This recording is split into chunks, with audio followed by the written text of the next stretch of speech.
तमाशा हा गंमत नावाने पहिला लोकाभिमुख होता. गंमत गंमत म्हणजे काय, कोणी काही चालू काही कार्यक्रम चालू, लोक जमतात, अरे काय गंमत लावली. गंमत म्हणजे आनंद देणारा खेळ गंमत. गंमतचा तो तमाशा झाला. तमाशा हा पर्शियन शब्द आहे, मराठी शब्द नाही, पर्शियन शब्द आहे. काय तमाशाला काय म्हणजे काय प्रदर्शन चाललं आहे, तमाशा म्हणजे प्रदर्शन. आणि पुढे त्याचं अण्णाभाऊ साठे, अमर शेख वगैरे ह्या कम्युनिस्ट विचाराच्या लोकांनी जी कथानकं लिहिली ती त्यांच्या विचाराची होती. लोकांना त्यांचे विचार लोकांवर पटवण्याच्या दृष्टीने त्यांनी लोकांना आवडणारं नाट्य म्हणून त्याला लोकनाट्य नाव दिलं. काय असं ते नावाचं परिवर्तन हे असं झालं. आणि मग सादरीकरणात सुद्धा परिवर्तन झालं ना. गंमत उघड्यावर व्हायची, तमाशा बंदिस्त थिएटरमध्ये आला, लोकनाट्य विचाराच्या ठिकाणी येऊन बसलं. कुठल्याही गोष्टी होण्याला काही निमित्त असतं ना. आता हे झालं, ह्याचं निमित्त काय तर कागदावर ओढलं पाहिजे म्हणून बनवलं आहे. कुठली गोष्ट घडते त्याला निमित्त असतं. तसं हे त्या कालानुरूप गरजेनुसार निर्माण झालेल्या गरजा आहेत. त्या नाव आहे. मी मध्ये एक लेख लिहिला होता, आधीची गंमत कालचा तमाशा आजचं लोकनाट्य, याचं झालेलं परिवर्तन.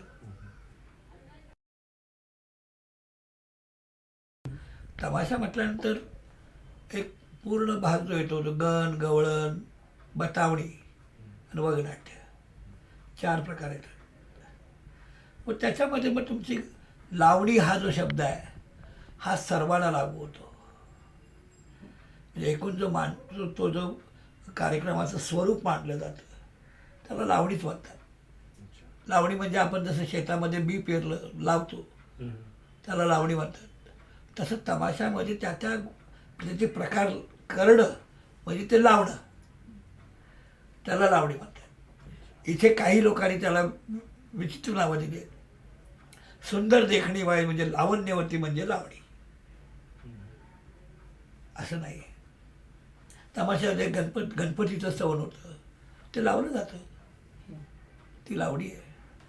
गवळण कृष्णाच्या लीला सांगितल्या जातात. लोकांना शेवटी तिथं आकर्षित करायला त्यावेळेला अध्यात्म हाच विषय होता. आणि अध्यात्माच्या दृष्टीने जे लोक यायचे, कारण पूर्वी अध्यात्माचं साहित्य होतं, हे तुमचं ललित साहित्याला अमुक साहित्य आणि तमुक साहित्य नव्हतं. त्यामुळं लोक देवाच्या नामस्मरणाने आपलं जीवन जगायचे. मग देवाचं काय आवडतं तर गणपतीचं स्तवन आवडतं, मग गणपतीचं स्तवन करायचं. त्यासाठी ते गण आला, गणाची पूजा. गणपती हा व्यासमुनी आहे, त्यामुळे कुठलीही कला सादर होताना व्यासमुनीला नमस्कार करावा लागतो. याची प्रथा आहे, आपल्या संस्कृतीमध्ये प्रथा आहे की व्यासमुनीची पूजा करूनच व्यासपीठावरती जायचं. म्हणजे मग गणपतीची पूजा करायला पाहिजे. गणपतीची पूजा आली म्हणजे स्तवन आलं त्याचं. मग कृष्णाच्या लीला, त्या लीला सगळ्या यायच्या. तर मग त्या गवळणी आल्या, पेंड्या आला, कृष्ण आला. मग त्या लीलांचं वर्णन वेगवेगळ्या स्वरूपात कसं येतं. तर गवळणी येतात, गवळणी जमतात. प्रत्येक विषयाची गवळण आहे, काव्य आहे. प्रत्येक आता समजा 4 वेगवेगळ्या आळी, आपण गल्ली म्हणतो तेव्हा आळी म्हणायची. वेगवेगळ्या आळीमधून त्या गवळणीला बाजाराला जायला बोलवायचं. तिला हाळीची गवळण म्हणतात. हाळी म्हणजे बोलवणं, हाळीची गवळण बोलतात. त्या जमतात एका ठिकाणी. मग ते बाजारला जायचं चला वगैरे, मग बाजारला निघण्याची गवळण होते. बाजारला निघतात, गवळणी जमल्यानंतर नावं विचारतात, सगळं झालं की बाजारला निघतात. मग बाजारला निघण्याची गवळण होते. आणि बाजारला निघण्याची गवळण झाल्यानंतर त्या गवळणी म्हणतात की तो कृष्णमध्ये अडवतो बुवा, त्रास देतो खूप. तक्रारीची गवळण म्हणजे तक्रारी करतात की असं होतं, तसं होतं, हे होतं, ते होतं. मग ते तक्रारीची गवळण. मग तक्रारीची गवळण ही गवळणी मग झाल्यावर कृष्णाची तक्रार यशोदेला जाऊन करतात, ती तक्रारीची गवळण. तक्रारीची गवळण झाल्यावर बाजारला निघतात. बाजारला निघाल्यावर कृष्ण अडवतो, कृष्णाने अडवायची गवळण. आणि कृष्णाची अडवणी विनवणी केल्यानंतर मग तो म्हणतो मला तुम्ही माझा असेल तर द्या, म्हणजे काय माझी विनंती करा. मग विनंतीची गवळण. असे गवळणीचे प्रकार आहे. कारण तो रात्रभर तमाशा चालायचा ना, रात्र वेळ कशी जाणार. नुसत्या सगळ्या गवळण म्हणून एक गवळण म्हटली म्हणजे सगळं अख्खी रात्र कशी काढणार. कारण यात्रेमध्ये खुली यात्रा असायची आणि खुल्या यात्रेमध्ये रात्रभर तमाशा करायचा आहे. तर मग 2-3 गण 4-5 गवळणी असा सगळा वेळ काढूपणा सगळा असायचा, पण ते कलात्मक असायचं. आणि त्या पद्धतीने मग ते गवळण झाल्यानंतर मग वगनाट्याची तयारी करायची. मग मध्ये वेळ इंटरव्हल थोडं देता येतो, म्हणून मग बतावणीची तिथं लावणी करायची. मग बतावणीमध्ये वेगवेगळे प्रकार आहेत. 4 मित्र जमून फिरायला जातात, बाया भेटतात, बायांची छेडाछेडी होते. त्या छेडाछेडी झाल्यावर परिचय होतो. परिचय झाल्यावर मग ते आम्ही कलाकार आहोत, तुम्ही वगैरे अमुक तमुक, मग तुमची गाणी ऐकू अमुक, असाही प्रकार असतो. किंवा काही वेळेला असं आढळल्यानंतर तुम्ही कोणता, आम्ही पण कलाकार आहोत, तुम्ही कलाकार, आम्ही पण, मग तुम्ही आम्ही तुम्हाला पाहून भाळलेलो वगैरे वगैरे, आम्ही तशा येणार नाही, आमच्या प्रश्नाची उत्तरं द्या. मग प्रश्नोत्तर होते. प्रश्नोत्तरात ती पण बतावणी येते. अशा बतावणीचे वेगवेगळे. आणि बतावणी म्हणजे काय, आपली प्रतिमा वरचढ करून त्याला भाळवायचं. बतावणी म्हणजे आपण किती मोठे आहोत आहेत एवढं असतं ते एवढं करून सांगायचं. उदाहरणार्थ 2 मित्र भेटला तर काय कुठं तू म्हणे, ते तू म्हणे गावाला कधी आला, म्हणे 2 दिवस झाले आलो, तुझी भेट नाही झाली, शोधलं मिळालं नाही, पण बघायला आलो वगैरे. असं वय कुठे गेला होतास तू, काय चाललंय सध्या मुंबईला तुझं, काय छोटा मोठा भांड्याचा कारखाना टाकला आहे, काहीतरी करायला पाहिजे म्हणून टाकला आहे. असं वय काय चालतंय, काय नाही, एक मोठी टाटाची ऑर्डर मिळाली आहे, मोठं कमीत कमी 1 किलोमीटरचं भांडं बनवायचं आहे. 1 किलोमीटरचं कुठं भांडं असते का, असेल त्यांची काहीतरी योजना. मग त्या योजनेसाठी त्याच्यासाठी 300 कामगार उतरवलेत खाली खड्ड्यात. एवढं मोठं भांडं बनवायचं, खड्ड्याच्या एवढाच मोठा करायला पाहिजे भांड्याचं, पण 300 कामगार दिवस रात्र काम करत आहेत. आणि असं ते चाललेलं आहे. मोठं करून सांगायचं ना आपली मोठं. पण तू काय करतो सध्या, काय नाही, तर शेती वडील थकले, काही करत नाही, शेतीवाडीकडे बघायचं तर पैसा नाही. सध्या काय वडिलांनी एक वांग्याचं ह्या मूळ आणलेलं आहे कृषी मार्केटमधून. ते वांग्याचं लावायचं चाललं आहे, वांग्याचं झाड. आता वांग्याचं झाड ते केवढं नाही, हे वेगळं आहे म्हणा, हे मूळ त्याचं वेगळं आहे, ते बीज त्याचं वेगळं आहे. मी म्हणाले त्याच्यात आहे, गेले 1.5 महिना झाला आहे, 1.5-2 महिने झाले त्याच्यात ते बी लावलं आहे. तर मला वाटलं खरं रानात जर वांगी येतील, एकच झाड आलं म्हणाला.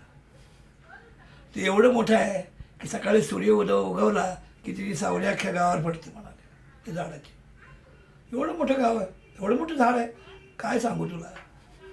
आणि मग त्याला मग कशाच आहे ते वांग्याचं, मग वांगी लागले असतील, लागले ना, वांगी नाही लागली, वांगं लागले, एकच वांगं आहे, एकच वांगं आहे. असं कसं वांगं तुझं, झाडाचं तर बीज तसं आहे, त्याला मी काय करू. एवढं मोठं एक वांगं आहे असं.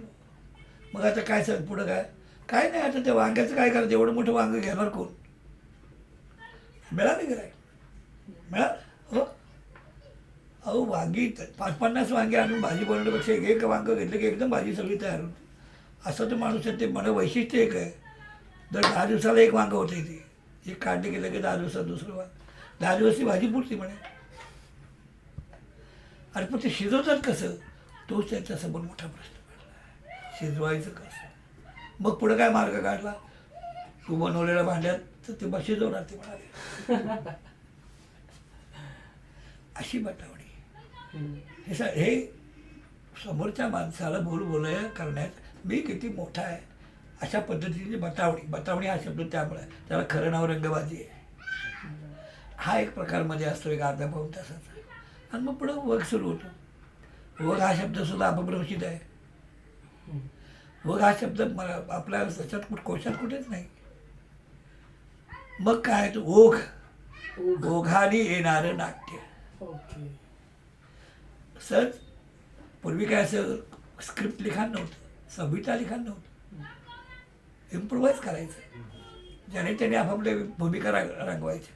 समजा रामायण घेतलं, रामायणातलं सीताहरण हा विषय घेतला, किती वेळा द्या, मग ते सीताहरणामधले कोण कॅरेक्टर्स आहेत ते वाटून दे आणि त्याला कथा सांगायची, त्यांनी त्यांची कॅरेक्टर इम्प्रोवाईज करायचं. ते असं एकमेकाने ओघाने ती कथा पुढे न्यायची असं ते ओघनाट्य. आता एवढा अवघड शब्द त्यांना शिकलेल्या माणसाला कसा काय यायचा. तर म्हणून वगनाट्य त्यांनी करून टाकलं सोपं वगनाट्य झालं. वगनाट्य लोकांमध्ये रूढ झालं. अशा पद्धतीचे हे जे क्षेत्रविषयक बदल आहे, क्षेत्रामध्ये आलेले वैचारिक बदल आहे किंवा ते बदल रूढ अशा पद्धतीनं ती चुकीची का बरोबर हे पाहण्याचं काही त्याला गरज नव्हती. कारण प्रेक्षक काय फार मोठं विद्वान नसायचं, श्रमजीवी प्रेक्षक आनंद घेण्यापुरतं यायचं. डोक्याला कशाला क्षीण करून घेतील कोण, वैचारिक नाटक बघून डोक्याला कोण ताप करून घेईल. त्यापेक्षा जायचा आनंद घ्यायचा, दुसऱ्या दिवशी फ्रेश कामाला. तमाशा कला ही प्रबोधनाची किंवा प्रसाराचं मोठं माध्यम आहे. कारण त्याला मोठ्या संख्येने प्रेक्षक असायचे, प्रेक्षक मोठ्या संख्येने असायचे. त्यामुळे मोठ्या संख्येच्या प्रेक्षकाच्या याच्यामध्ये ते झटकन पोहोचायचं. आणि पहिले उघडे तमाशे असायचे यात्रेचे, पुढे हळूहळू त्या कणाचीत आले. कणाचीत आल्यानंतर मग थिएटरचा हे आला आधार बेसमध्ये मांडणी, थिएटरची मांडणी आली. आणि थिएटरच्या मांडणीमध्ये थिएटरमध्ये जसं बंदिस्त असतं तसं काही एवढं नसायचं. फक्त घ्यायला जे कंतान असतात, कंतानाची कणात करायची, 4 बांबू लावायचे आणि करायचं. तिकीट म्हणजे उत्पन्नाचं. पूर्वी कसं होतं, गावाने सुपारी द्यायची, तिची सुपारी म्हणजे काय, बांधत. सुपारी देणं म्हणजे काय की तुम्हाला बुक करणं, रिझर्व करणं. आता रिझर्व करणं, बुक करणं म्हणतो. त्यावेळेस सुपारी द्यायची, 5 सुपारी द्यायची, आमच्या गावची सुपारी तुम्हाला. पैसे बिसे नाही काय, सुपारी तुम्हाला. आणि सुपारी निवडत आम्ही देऊ. नारळ, त्याला नारळ म्हणतात. नारळ आणि सुपारी त्या मसाला दिली की तो बांधला गेला. त्या तिथीला त्यांनी त्या गावाला जायचं. त्या गावात गेला, तमाशा झाला की त्यांना शिदा द्यायला, कोरडा शिदा दिला जात असे. तांदूळ, गहू, तेल वगैरे वगैरे. आणि खर्चासाठी थोडीशी रक्कम. असं आता कसं 1 लाख, 1.5 लाख, 50,000, 60,000 रक्कम दिली जाते, तसं काही नव्हतं त्यावेळेला. वस्तू द्यायच्या, त्यावेळेस वस्तूवरतीच व्यवहार व्हायचे ना. तुम्ही धान्य पिकवलं की तुम्हाला तेल डाळ वगैरे लागणारी, ती धान्य देऊन व्यापाराला द्यायचं, तेल डाळ आणायची.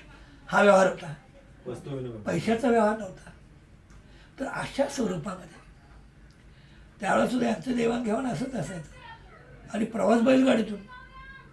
त्यावेळेला काही वाहनं नव्हती, रस्ते नव्हते. पण सुरुवात जी झाली ती अशा पद्धतीने 5-15 कलावंत गोळा करून सहकारी तत्वावरचा तमाशा सुरू झाला. कारण मालक नोकर पद्धती नव्हती. 5-15 कलावंत एकत्र व्हायचे आणि त्यांनी एकत्र येऊन तमाशा करायचा. त्यावेळेला स्त्रिया नाचत नव्हत्या, स्त्रिया भूमिका करत नव्हत्या, पुरुष स्त्री भूमिका करायची. कारण स्त्रिया त्यावेळेला कलाक्षेत्रात अस्तित्वाच नव्हत्या. आणि कोण करणार. अशी सहकारी तत्वावरची तमाशा चालू असताना मग महिला कधी आली तमाशा, हा एक प्रश्न आहे. कशी आली, काय कुठली गोष्ट मगाशी मी सांगितल्याशिवाय कारणाशिवाय होत नाही. म्हणजे कुठेतरी ती महिला काम करणारा माणूस आजारी पडला असेल किंवा मेला असेल, मग आता हे कसं काय करायचं. ऐन वेळेला कोण माणूस तयार होणार. नृत्य तमाशाला नृत्याची परंपरा नाही. आता जे तुम्ही लावणी नृत्य वगैरे बघताय, ही तमाशाची नृत्याची परंपरा नाही, ही नंतर आणलेलं आहे. तमाशाला नृत्याची तमाशाला नाही, संपूर्ण महाराष्ट्राला कुठल्याही कलेला नृत्य परंपरा नाही. स्वतंत्र नृत्याची परंपरा नाही. सांघिक आहे. उदाहरणार्थ लेझिम तुम्ही सांघिकरित्या खेळता, पायाचे पदन असंच असतात ना. किंवा तुम्ही दशावतार सांघिकदृष्ट्या करता, नमन सांघिकदृष्ट्या करता एका विशिष्ट लयमध्ये. ते नमन लय दाखवणं म्हणजे नमनातला सांघिक प्रकारच आहे. किंवा तुम्ही धनगरी गाजा करता, धनगरी गाजा नाचाचाच प्रकार आहे ना. गजानृत्य म्हणजे काय, सामुदायिक. स्वतंत्र नृत्याची परंपरा नाही महाराष्ट्रात. लावणीचं नृत्य हे साधारण 1950 नंतर आलेलं आहे. त्याच्या आधी म्हणजे मुद्दामाळ एक आहे की महिला येण्याचा जो काळ काय. आता हे तुमचे महात्मा फुलेंचे सत्यशोधक मेळावे सुद्धा होते, त्यामध्ये महिला कुठं काम करत होत्या, पुरुषच काम करायचे महिलांचे. मग सत्यशोधक मेळाव्यांमध्ये जे विषय यायचे महिला विभाग पुरुषच करायचे, पण फॉर्म तमाशाचा. त्याच्या थ्रू सत्यशोधक चळवळीमध्ये विचार महात्मा फुलेंचे, मग कथेच्या रूपाने असेल, गाण्यांच्या रूपाने असेल, पण फॉर्म तमाशाचा. कारण लोकांच्या आवडीचा एकमेव फॉर्म होता, बाज होता. तमाशातून बाज चालत होता. 1900 माझा असा तर्क आहे माझा, मी निश्चित सांगू शकणार नाही, पण महिलांचं अस्तित्व आपल्याला जे दिसतं 1915 नंतर दिसते. कारण पठ्ठे बापरावची पवळा किंवा चंद्रा ही 1920 सालामध्ये दिसते, की त्याच्या आधी महिला आलेली आहे. कारण काही असू शकेल, किंवा एखादा पुरुष आजारी पडला म्हणून तिथे त्या कलावंताने आपल्या घरातली मुलगी आणून नाचवली असेल, किंवा काही घडलं असेल, तर महिला आणण्याचं ते एकमेव कारण गरजेनुसार असेल असं मला वाटतं. आणि म्हणून पठ्ठेबापरावची जी पवळा, चंद्रा वगैरे ह्या ज्या काही आपल्याला इतिहासात दिसतात, तर 1920च्या दरम्यान तो पवळा दिसतेच, चंद्राही त्याचवर. त्याच्या आधी महिला आलेल्या आहेत, त्याशिवाय चंद्रपवळा एकदम येणार नाही. म्हणजे साधारण 10पर्यंत जर महिला नव्हता तमाशा, 10च्या पुढे 13, 14, 15च्या दरम्यान कधीतरी कुठंतरी कारणासाठी महिला आलेली आहे. आणि मग महिला आल्यानंतर त्याला जर चांगलं स्वरूप येतं तर ते रूढ झालं, हळूहळू रूढ. पण महिला जास्त नसायच्या फळामध्ये, महिला जास्त नसायच्या, 1-2 महिला भूमिका करायपुरत्या. गवळणसुद्धा नाचत नसे, गायची, सांघिक गायची आणि फिरायचं. नाचणं म्हणजे नुसतं फिरणं, घुंगरू नाही. अशा पद्धतीने तमाशाच्या या एकंदर मांडणीची सुरुवात झाली. आता प्रत्येक विभागामध्ये उदाहरणार्थ विदर्भ हा एक भाग आहे, खानदेश आहे, मराठवाडा आहे, पश्चिम महाराष्ट्र आहे, कोकण आहे. मग तिथली भौगोलिक स्थिती पाहून तिथे त्याचं प्रदर्शन होतं. कारण भौगोलिक स्थितीचा म्हणजे भौगोलिक मातीचा, भौगोलिक भाषेचा, प्रत्येक 10 किलोमीटर मैलाला भाषा बदलते, म्हणजे भाषेचा टोन बदलतो. तसं वेगवेगळ्या काय त्याला म्हणायचं, तुमच्या काय त्याला महसूल विभागात त्याचे आपले विचार बदलतात, भाषा बदलते. खानदेशात गेल्यानंतर तिथं तुम्हाला गुजरात, मध्य प्रदेशचा परिणाम त्यांच्या भाषेवर आहे. तिथली अहिराणी भाषा जी आहे आदिवासींची, ती रूढ आहे तिथे खानदेशात. प्रकार तोच, फॉर्म तोच, मांडणी त्यांच्या पद्धतीने. खानदेशी गंमत, विदर्भीय गंमत, मानदेशी गंमत आणि कोकणी गंमत. मुळात तमाशाचं प्रदर्शन करणारी जी जमात आहे ही अल्पसंख्याक आणि मागासवर्गीय जातीची आहे.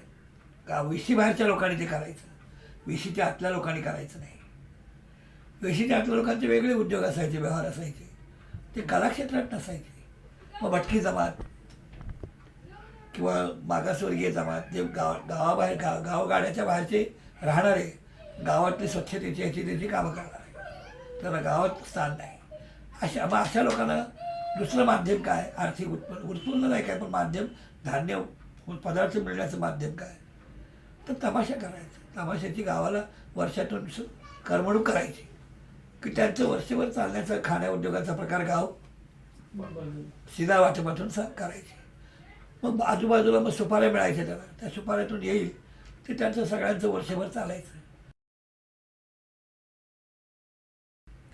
आणि साधारण 50 नंतर थोडंसं आर्थिक लाभ व्हायला लागलेला. त्यांनी सगळ्यांनी मिळून ठरवलं की आपण सहकार तत्वावरचं असं जर केलं तर भांडणं होत राहतील, तर आपण का नाही थोडंसं आपल्यातलं नामांकित मालक आहे त्याचं नाव देऊन त्याला मालक करावं आणि आपण सहकारी म्हणून त्याच्यावर काम करावं.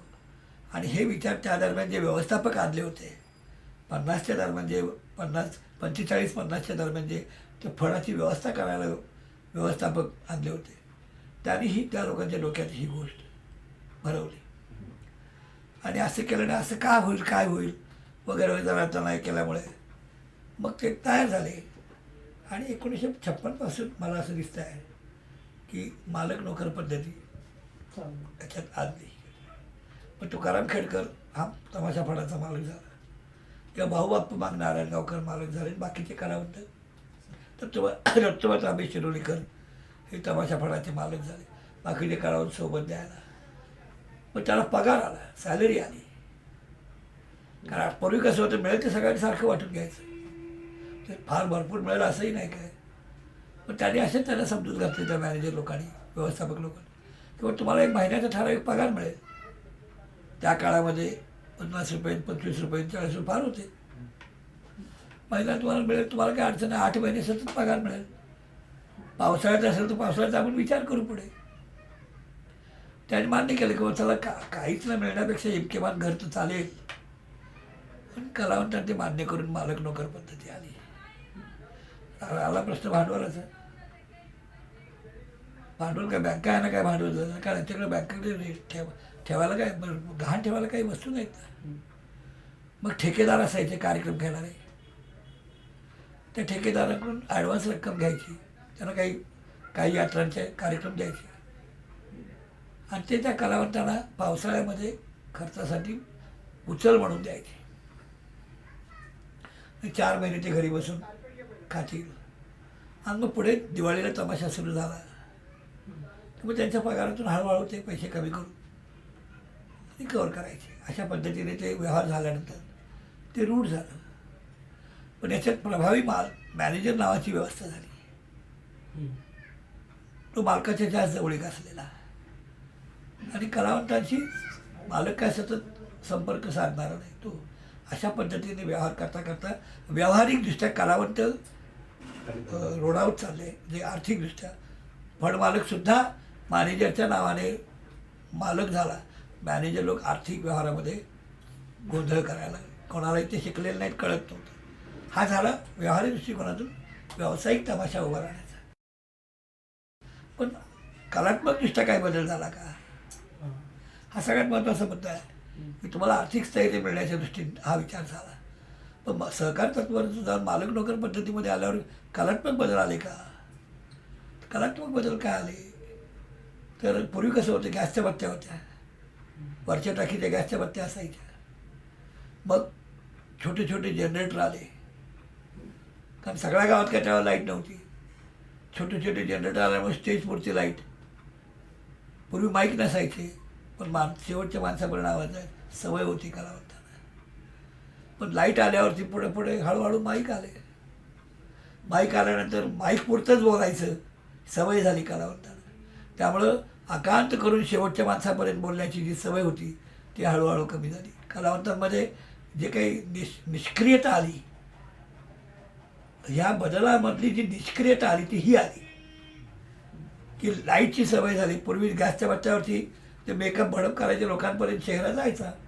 लाईट आल्यानंतर मेकअपमध्ये बदल झाला, त्या लाईटपुरतंच मर्यादित दिसायला लागलं.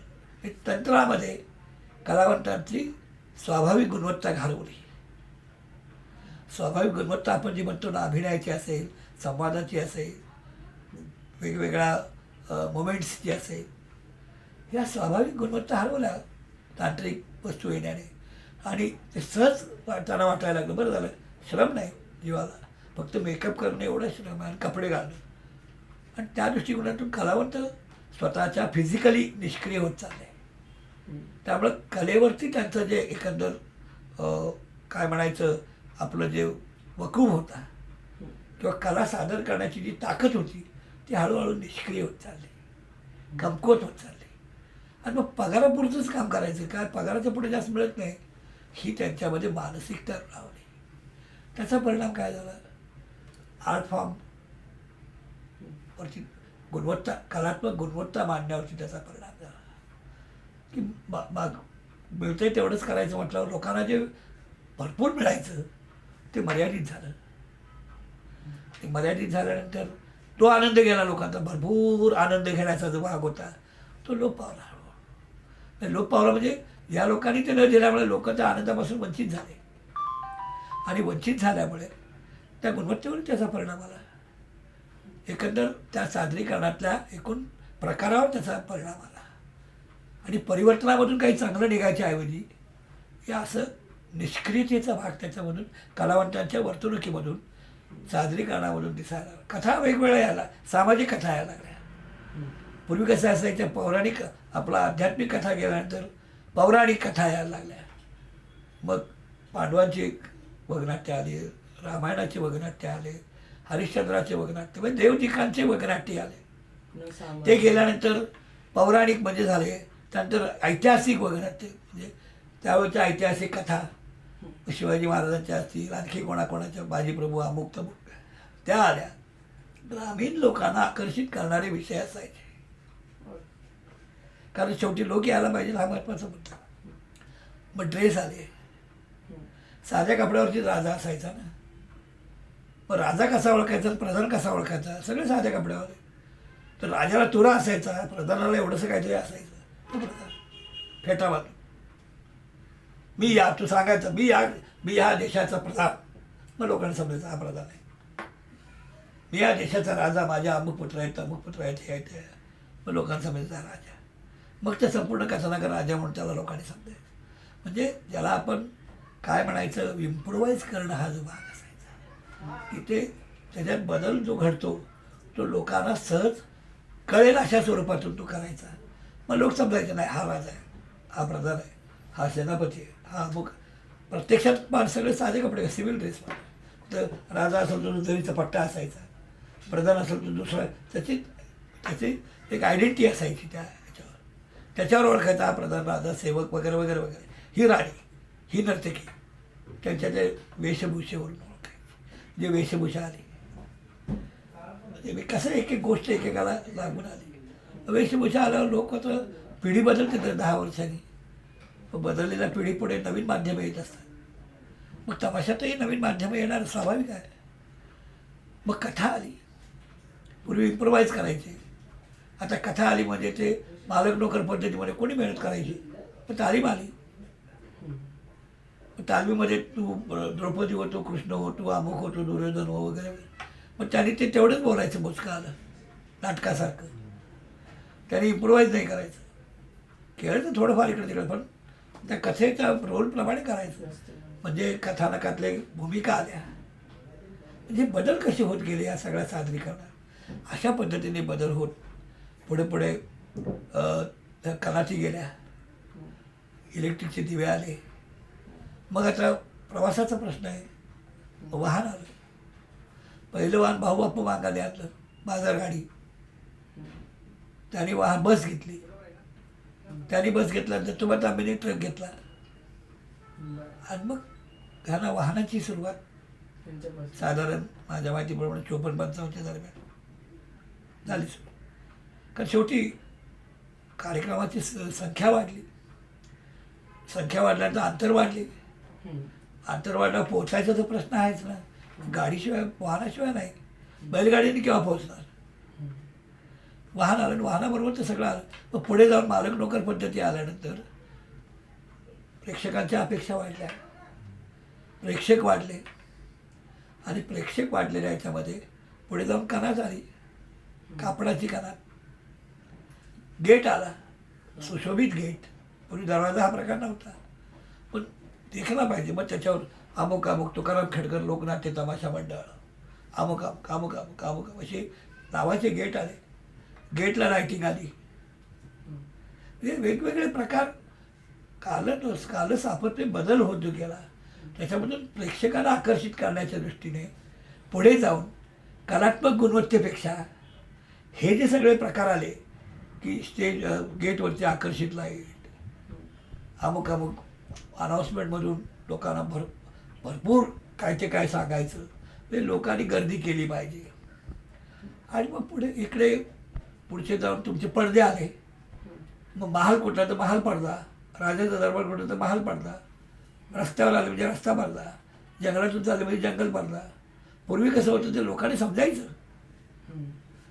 की बा फार लांब चालत आलं, बा आता जंगल खूप लागलं म्हणजे लोकांनी समजायचं जंगलात आले. म्हणजे त्यांनी बोलल्यानंतर लोकांची मतं तयार करायची. आता तसं नाही. आता लोकांना ताप नाही, प्रेक्षकांनी लोकांना चालवायचं. पडदा, रस्त्यावर रस्ता पडदा, जंगल पडदा. महाल पडला. पुढे जाऊन नेपथ्य आलं, सेट आले, दरबाराचा सेट यायला लागला नाटकासारखा. म्हणजे मग कलर लाईट आले. शेवटी मग लाईट आता तुमच्या जे इलेक्ट्रिकची सोय आहे, रंगीत लाईट आले. आता रंगीत लाईट कुठे टाकायची याच्याशी काही घेणं देणं नाही त्याचं. किंवा तो जरा प्रसंग भडक आहे म्हटला तर लाल लाईट टाकायची, किंवा नाही, लाईट टाकायची, कुठली तरी टाकायची, रंगीत दिसलं पाहिजे. मुली पूर्वी तमाशात मुली जास्त नसायच्या, बायाचे 2 किंवा 3 बाया खातात. एक कुठपर्यंत तुमच्या 1960-65 पर्यंत. नंतर मुली वाढल्या, प्रेक्षकांच्या गरजा वाढल्या, अपेक्षा वाढल्या, नृत्याच्या अपेक्षा आल्या, आणि असं करता करता मुली वाढत 20 संख्येने मुली झाल्या. मग एका वेळेला सगळ्या उभा राहिल्या म्हणजे वारंगणा दिसायच्या. प्रेक्षकांना ती ओढ निर्माण झाली. सगळ्या तमाशावाल्यांनी स्पर्धेमध्ये 10-15 मुली तमाशा पडत ठेवलं. मग मुली आल्या, प्रत्येकाची वेगवेगळी गाणी व्हायला लागली. गाणी होता होता सिनेमाचा परिणाम त्याच्यावर आला. गाणी तमाशातली गाणी जुनी किती वेळ ऐकणार लोक. त्या म्हणजे अगदी त्या अंतगतीच्या वातावरण काळात ठीक होतं. काळ बदलत चालला, गती वाढली, आणि गती वाढल्यानंतर गती प्रेक्षकाची अपेक्षेची वाढली, प्रेक्षकांची अपेक्षेची वाढली. मग त्याला न्याय देण्यासाठी त्यांनाही त्यांची गती वाढवावी लागली. मग गती वाढवावी लागली म्हणजे काय, गाणी वाढवावी लागली. मग गाणी एवढी कुठे आहेत तमाशात, जुनी गाणी कोण ऐकणार. असं मग मराठी चित्रपटामधून जे तमाशाचे चित्रपट आले, त्या चित्रपटांची गाणी आली. त्या काळात तमाशाच्या साधारण माझ्या माहितीप्रमाणे 60 ते 70च्या दरम्यान तमाशाला थोडीशी क्षेत्राला आर्थिक अडचणी निर्माण झाल्या त्या क्षेत्राला. त्यामुळे तिथे मग काय करायचं, तर मग गाणी तमाशातली नसायची. मग सिनेमातली गाणी आली. त्यावेळेला तमाशाचे चित्रपट खूप आले, तमाशाची गाणी आली. सांगता ऐका असेल, केला इशारा जाता असा असेल, राम जोशी असेल, होनाजी बाळा असेल, यांच्यामध्ये लावण्या होत्या. त्या लावण्याकडे तमाशा झाल्या. म्हणजे सिनेमाच्या गाणीची ओढ लोकांना. शेवटी तुम्ही द्याल तेच. बाजारात व्यापारी काय करतो, खपल तेच मांडतो ना दुकानात. न खपणारे उगा जागा अडवून ठेवी. तसं तमाशावाल्यांचं मागणी तसा पुरवठा हा व्यवहारी दृष्टिकोन आला. मग आता मागणी तसा पुरवठा म्हटलं गाणी आली. मग हिंदी सिनेमाची गाणी आली, मराठी गाणी संपली. मग आता करायचं काय, हिंदी सिनेमाची गाणी आली. मग त्या मुलीला काही कळत नाही त्याचा अर्थ. हिंदी सिनेमाच्या गाण्याचा अर्थ काही कळत नाही. मी एकदा असं पाहिलं आहे की मोगल आझम त्या दरम्यान लागलं होतं, आलं होतं, आणि मोगल आझममधली गाणी चांगली होती, प्रश्न नाही. तर प्यार किया तो डरना क्या हे गाणं स्टेजवरती आपण सादर करायचं. लिहायला सहीला निशाणी अंगठापुरी. त्यांना गाण्याचा अर्थ काय करायचं डोकलं. पण प्यार किया तो डरना क्या हे गाणं आपल्याला करायचं. ते गाणं स्टेज. आता तिथे ना गाताना एकट्या मधुबालाने गायलेलं आहे चित्रपटात. इथे 4 मुली एका वेळेला गातात, नाचतात. 4 मुली प्यार किया तो डरना क्या. आता एवढे 4 प्रियकर कुठे आहेत, समजत नाही ना, किंवा मार्गदर्शन नाही. मग ते प्यार किया तो डरना क्या और हवे अब करना क्या असं ती ओळ आहे. इश्क पे जीना इश्क पे मरना और हवे अब करना क्या. ते गाणं चालू असताना त्या ढोलकीच्या फडातल्या मुली प्यार किया तो डरना क्या और हमें अब करना क्या, इष्टों पे जीना इष्टों पे मरना और हमें अब करना क्या. आता मला सांगा, त्याला इश्क काय हे माहिती नाही, पण सिनेमात सांगितलं ना, मग आपण म्हणायचं. म्हणजे इश्क म्हणजे आग आणि इष्टो म्हणजे आग, दोन्ही आगच आहे, तर मग काय फरक पडतो. ही त्यांची मानसिक विचार करण्याची क्षमता. अडाणी, अशिक्षित, करायचं एवढं माहिती आहे. मग हे झालं स्टेजवर कार्यक्रम सादर करतात. त्याच्यावर लाईटी कशा पडणार, कलर लाईटी कशा पडणार. तर लाईटवाल्याला त्या विषयाशी काही घेणंच नाही ना. तो कधी हिरवी लावेल, तर कधी निळी लावेल, तर कधी लाल लावेल, कधी पिवळी लावेल. किंवा किंवा पांढरी लावे, त्या अर्थाशी काही संबंध नाही त्याच्या किंवा त्यांच्या अभिनय. आता 4 मुली हे करताना चारीचे अभिनय वेगळे, गाणं एकच. प्रेक्षकांनी काय बघायचं? प्रेक्षकांनी बघायचं का हिचं बघायचं, हिचं बघायचं, हिचं बघायचं का हिचं बघायचं? एक दिवस मला गोविंद नेहलानी, हिंदी चित्रपटाचे मोठे कॅमेरामन आणि डायरेक्टर स्वतः देव, त्यांनी इच्छा व्यक्त केली की मला तमाशा बघायचा आहे. तर राजाध्यक्ष जे आहेत बाई साहित्यिक, त्यांची मुलगी त्याला माझ्याकडे घेऊन आले, जसे तुम्ही आला. म्हणाले बघ गोविंद नेहलानी तमाशा बघायचा. ठीक आहे, दाखवू. त्यावेळेला ढोलकीचे फळ मुंबईमध्ये यायचे. मी 2 मोठे ढोलकीच्या फळाच्या ठिकाणी घेऊन गेलो. ते तिथे रावटीत कसे राहतात, कसे जगतात, जीवन कसं जगतात, सगळं दाखवलं. मग स्टेजवरती ते कसे, आणि 1 फळ 2 फळ दुसरा फळ बघताना पाहिलं ते सगळं. आणि ते सगळं झालं. आम्ही एका हॉटेलमध्ये जेवायला गेलो आणि त्याला म्हटलं भाऊ आपण 2 तमाशे पाहिले, तुम्हाला कसं वाटलं? तो तर कुठल्या दृष्टीने? त्या म्हटलं दोन्ही पाहताना तुम्हाला स्वरूप तेच दिसलं, तुम्हाला कसं वाटलं? तमाशा होता का? त्याने इतकं सोप्या प्रश्नाचं उत्तर दिलं मला. ते म्हणजे हे पहा निराळे, मी सिनेमाचं जेव्हा चित्रीकरण करत होतो, कॅमेरामन म्हणून म्हणा, डायरेक्टर म्हणून म्हणा वगैरे, समजा हेमा मालिनीने ते गाणं म्हणायचं ठरवलं, तर हेमा मालिनीला ते 1 महिना लागतो हे गाणं करायला. तर तेवढ्या गाण्याचे वेगवेगळे शॉर्ट डिव्हिजन करावं लागतात आणि 1 शॉट घ्यायला ती 1 दिवस घेते. ह्या 4 मुली 3 मिनिटाचं गाणं सतत सादर करतात. काही चेहऱ्यावरती त्यांचा क्षीण नाही आणि आपल्या मस्तीत करतात.